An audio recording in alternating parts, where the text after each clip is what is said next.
మాజీ మంత్రి పేర్ని నానిపై చిలకలపూడి పిఎస్ లో కేసు నమోదైంది. పేర్ని నానితో పాటు మరో 29 మందిపై పోలీసులు కేసు నమోదు చేశారు. ఆర్పేట సీఐపై నిన్న పేర్ని నాని వైసీపీ నేతలు దౌర్జన్యానికి పాల్పడ్డారు.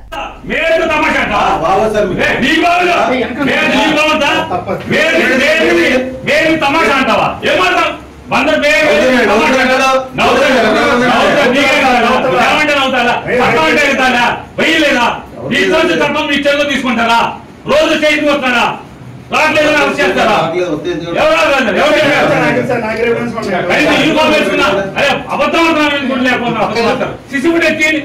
మచిలీపట్నం పిఎస్ లో ఘటనపై ఎస్పీ సీరియస్ అయ్యారు. గతంలో మచిలీపట్నం మెడికల్ కాలేజ్ దగ్గర నిరసనకు వెళ్తున్న వైసీపీ నేతలను అడ్డుకుని పోలీసులు వారిపై కేసు నమోదు చేశారు. ఈ కేసు విచారణ కోసం వైసీపీ నేత సుబ్బన్నను పిఎస్ కు పిలవడంతో ఈ వివాదం జరిగింది.